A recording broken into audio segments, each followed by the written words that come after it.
The following program is sponsored by Jewish Federation of Palm Beach County.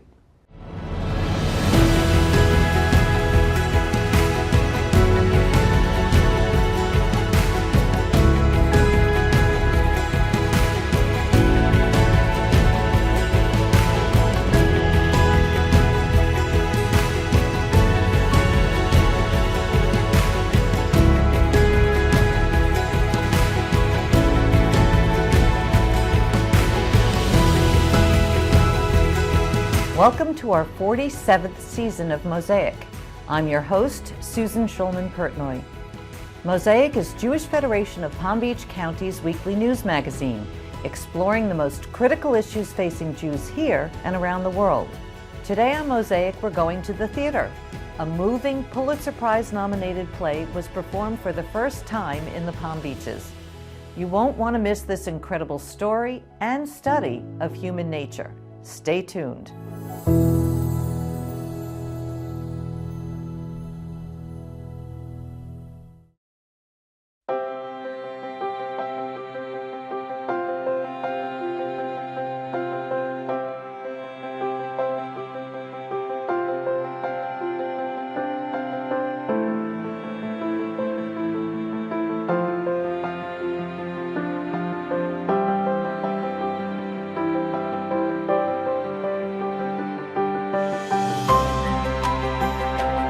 We're so proud to celebrate our community visionaries, donors who contribute $1 million or more, serving as an inspiration for all of Jewish Palm Beach.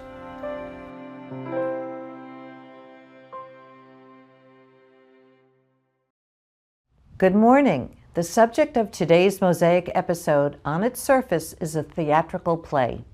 But this is not just any play. It's a powerful, fascinating look at human behavior. It seeks to remind us how dangerously close we are at any point in history to descending into darkness.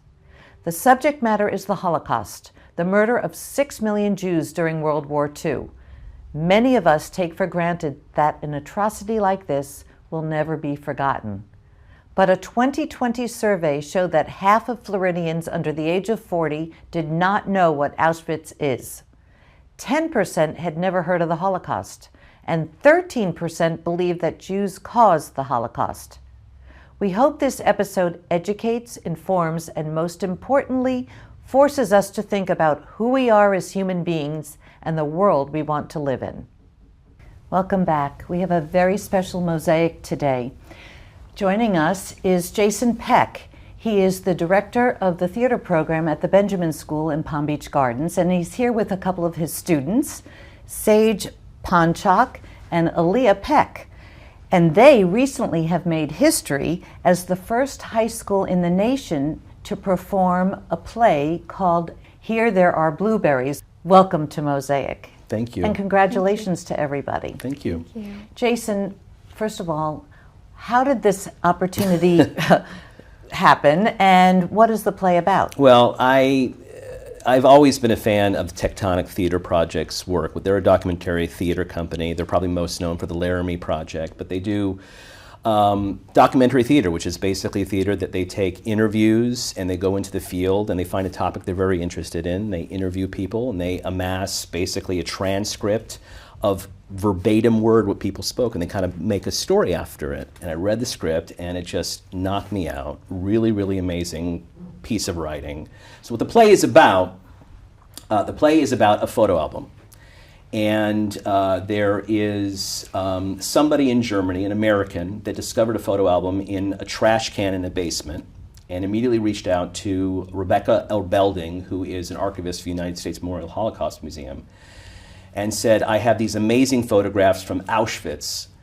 Would you like them? And she, being the kind person that she is, says, sure, we'll take them, thinking that there's no way they're from Auschwitz because there are very few pictures in Auschwitz in existence. Because Germans were very meticulous. Very meticulous of hiding their evidence. Yes. And he sent them, and then she looked at the photographs and realized that, yes, these photographs are of Auschwitz, but what makes them so striking is there were no victims or prisoners in these photographs. They were all of Nazis hanging out, eating blueberries, drinking wine, laughing, and vacationing at a small vacation retreat called Solohuta, which is about 18 miles from Auschwitz. And the striking juxtaposition between these people having the time of their lives, kicking back, enjoying themselves at this small vacation retreat, juxtaposed with 18 miles away, there are Jews being gassed, is so incredibly striking and so powerful that they made a play about it. And the play is really about that very thing. A couple of things in the play. Do we or don't we share these photographs with the world? Because, you know, the focus on the United States Holocaust Memorial Museum is focused on the victims, not the perpetrators. Right. Is that right? And the big question, the big kind of detective story in the play is, what do the people in these pictures, these Nazis, truly know about what is going on in Auschwitz? Were they just worker bees and they didn't know? Or did they know what was happening and didn't say anything and have the courage to say anything? So the play kind of functions as a detective mystery story. And the person who received the photographs, Rebecca Erbelding, actually is the main protagonist, portrayed by Sage. And that's the story. And then off we go.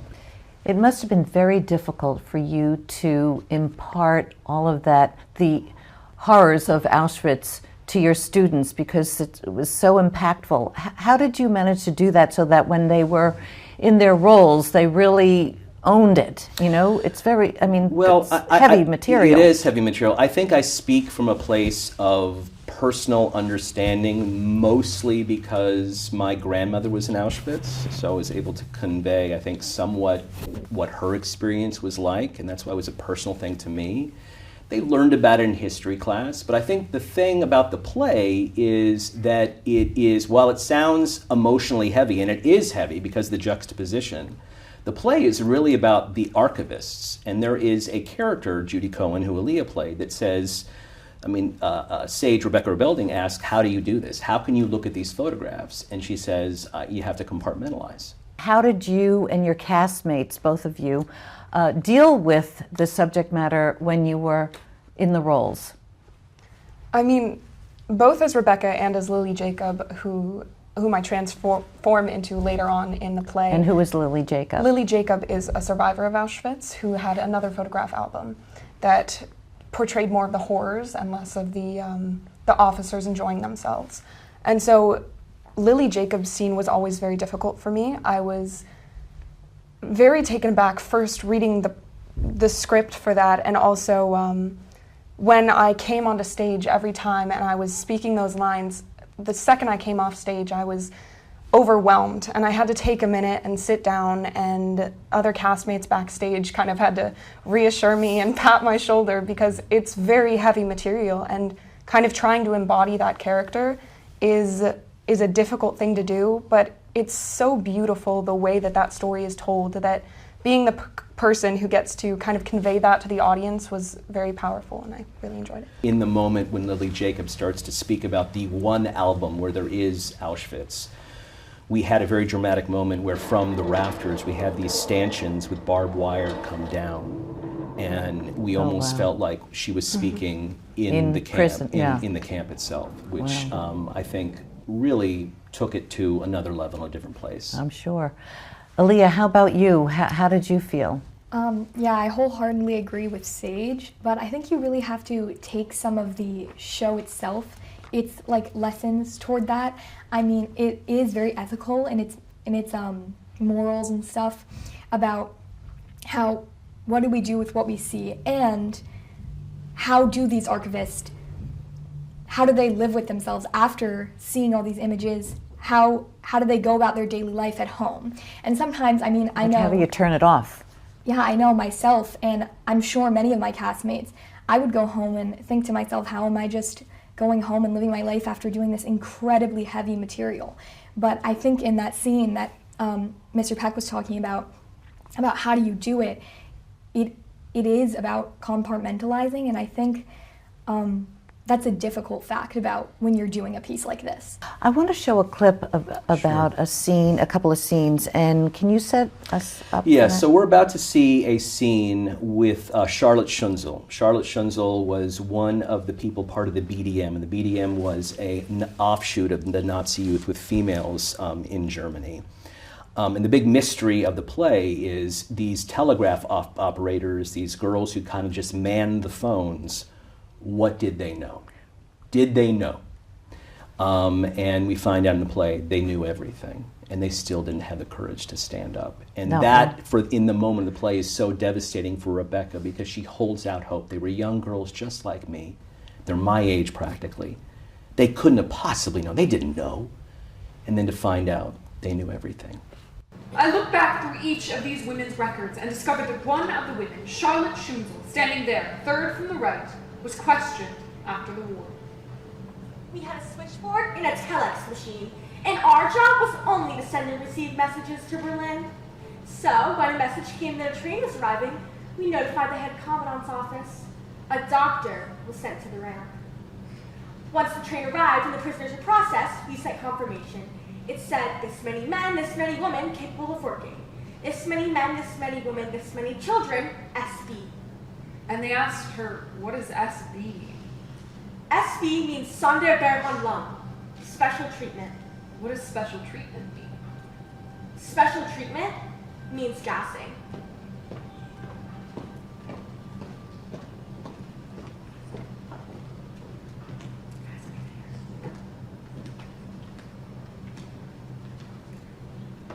So, they knew everything. After the war, many of the Helfrinnen went home, married and changed their names. For the most part, they weren't even considered accessories. And there's very few cases of them even being prosecuted. Oh my goodness. What did your friends think or comment about the play after seeing it? Yeah, I mean, especially that scene that we just saw, I had a lot of people tell me that that was very emotional, alongside, of course, the Lily Jacobs scene and some of the other really powerful scenes we had. But that degree of realization on Rebecca's part that such innocent-looking people that looked just like she did, people that were her age and had the similar mentality to what she had, that they were capable of doing such horrible things. And it really makes her look inwards and think, would I be capable of doing such horrible things? And I think that there's a degree of complexity to her character that scene really reveals. How about you, Aaliyah? What did your friends say to you? I remember just seeing surprise in their faces after seeing it. I mean, it is surprising. You do hear that, and you think about how, I think there's one line in the play when they say, how do these people, what is on their CV? How do they go from, I think one of them was a candy maker before, how do they go from being this kind of innocent job to something so horrible as who they became? And I think that's surprising to a lot of people, those aspects about who they were before. I think that's just surprising. A lot of people were very surprised by the piece. Why do you think telling this story is so important, especially now? I mean, I think that exactly what it was showing in that scene, these were teenage girls that were a part of this, and other people whom you'd never expect to perform such jobs. And what Ilya said, there were skilled confectioners and bank tellers who became Nazi officers and trained killers. And it just shows how powerful propaganda is and how powerful a regime that promotes hatred can be, even in today's society. Everyone would say, oh no, that could never happen to me, I'm a good person. But there's a line of Rebecca's where she's talking about these Helfrinnen and the girls who perform these jobs in the camps. And she says, I know I never could have been a Karl Hucker, I know I never could have been a Joseph Mengele, but could I have been a Helfrinn? With these same influences, could I have become the person that I'm studying in these pictures and in these documents? And there's a degree of horror to that. The idea that with the right influence, anyone can become this person. It's so frightening, it's so true. What do you think, or what advice do you have for your generation to stand up and fight against hatred? I think it's really the small acts that matter. I think one of my favorite monologues from the entire show is from the character Melita Mockman. She was the head of the press and propaganda for the BDM, which was basically the women's division of the Nazi youth movement. And I think one of my favorite lines she says in that said monologue is, our big mistake was made up of countless small mistakes. And I think that's true for any large-scale act of horror.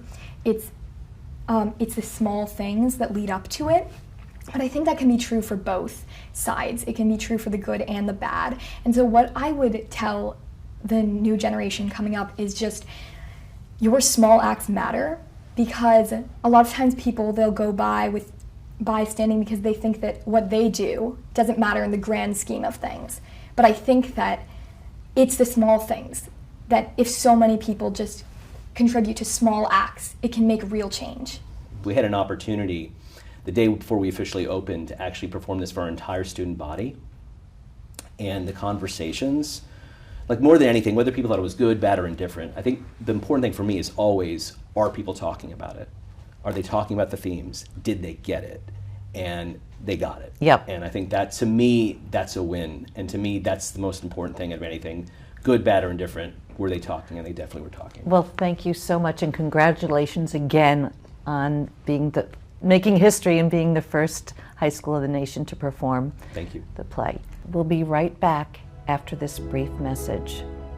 When we come back, we'll welcome Josephine Gon, Executive Director of the Palm Beach Center to Combat Antisemitism and Hatred, to get her thoughts on this groundbreaking performance and what it means for our community. That's next on Mosaic.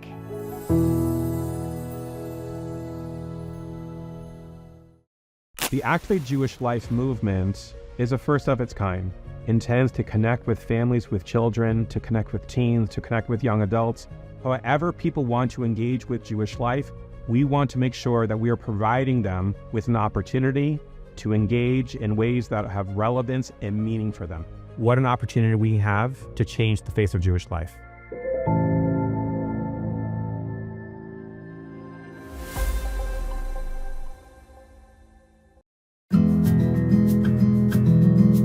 Did you know that you can now enjoy Mosaic on the go? Listen to the Mosaic podcast by scanning the QR code on the screen or find it wherever you listen to podcasts.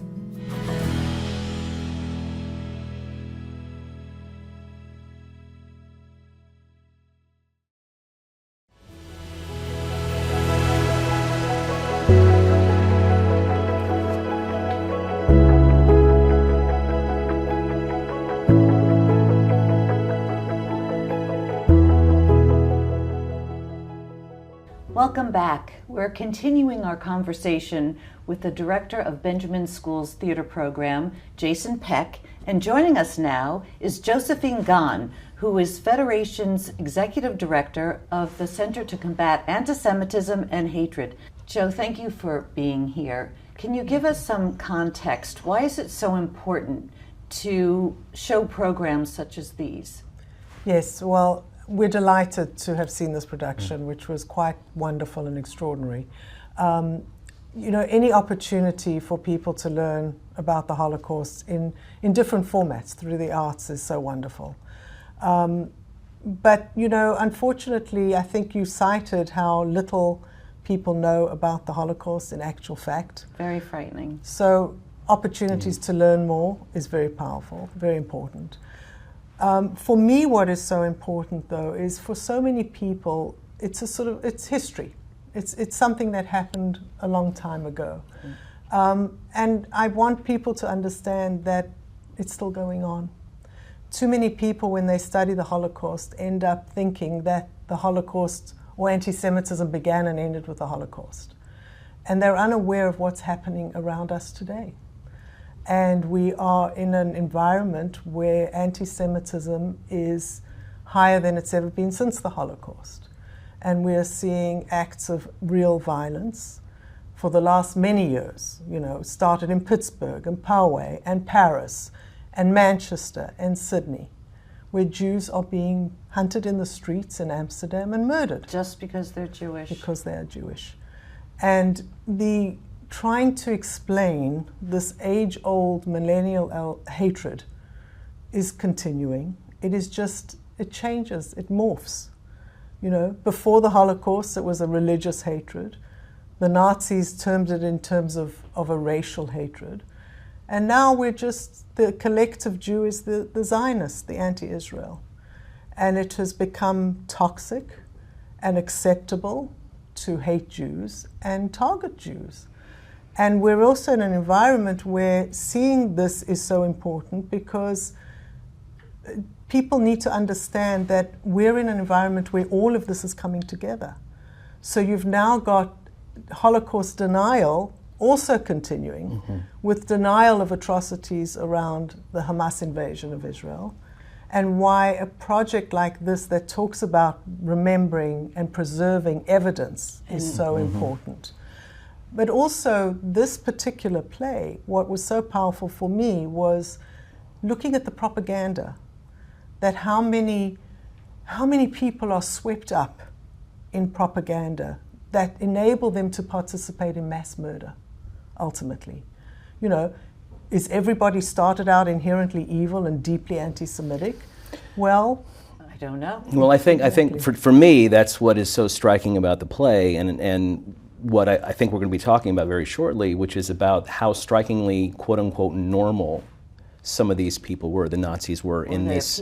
They appear to be so normal, and you know, I think sometimes we have this version of the kind of like Nazi brute, but what was so scary is that they were like candy makers and accountants and lawyers and even some clergy, and to get swept up in that ideology was just so frightening because it was so normal. I think that's, you know, we'll talk about it, I'm sure, in a second, but the Hawker album itself, what was so striking is like how pedestrian and normal these pictures are. Which is the most frightening of all. In juxtaposition with 16 miles away, they're being gassed, Jews are being gassed. It was just, it's heartbreaking and striking and just earth-shaking in terms of, you know, what you feel when you see it. Speaking of the production, we're going to play a clip right now, Yes. And which exposes one of the messages that the play is about.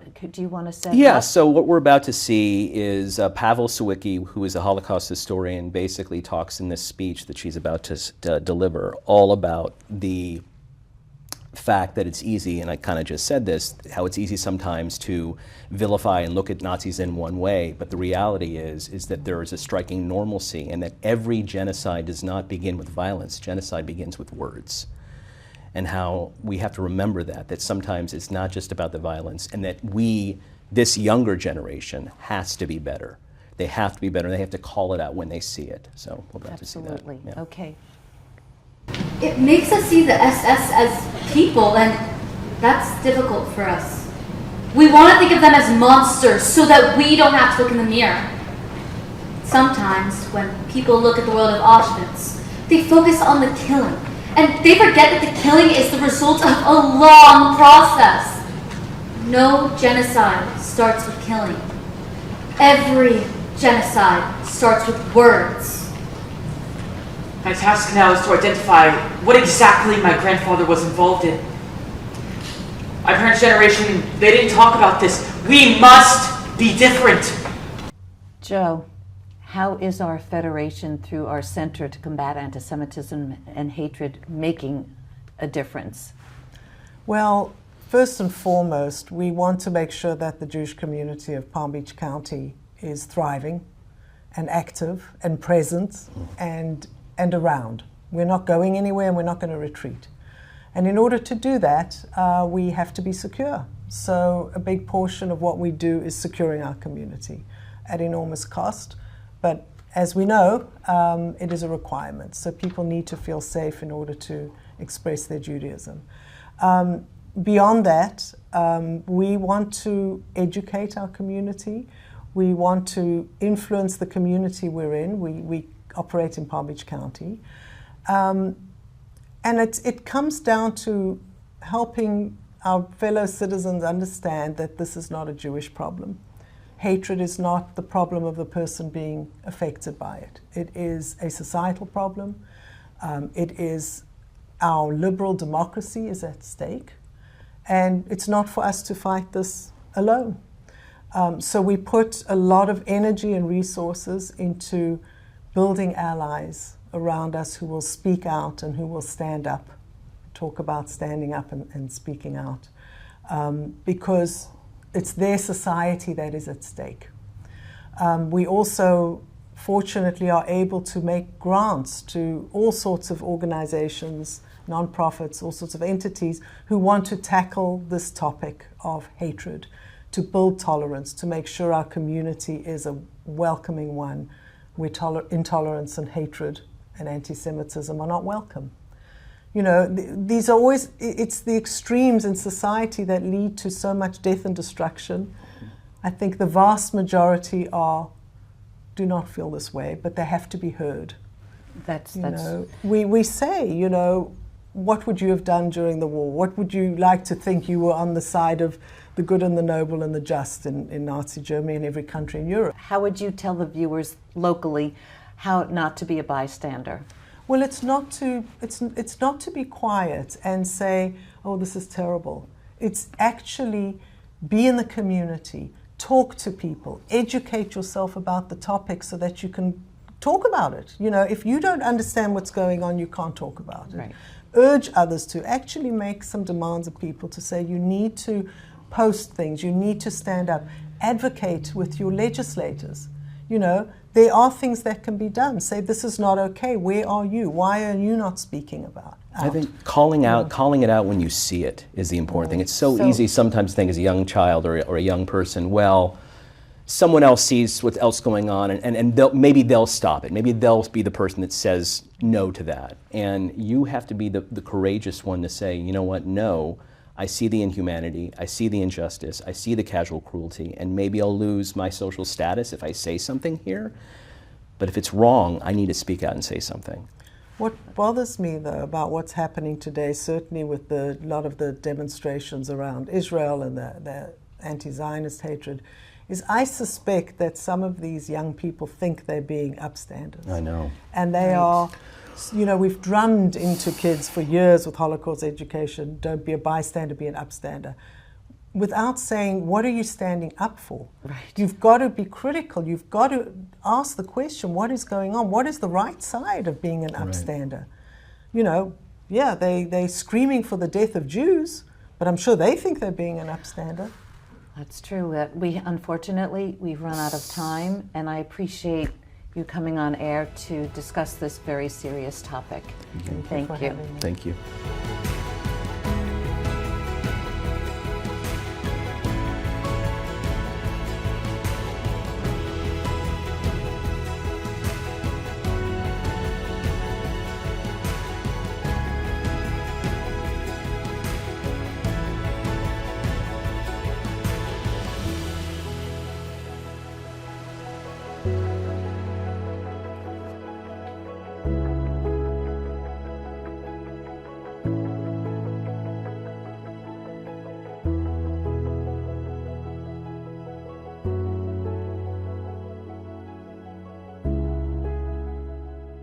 This program is sponsored by Jewish Federation of Palm Beach County.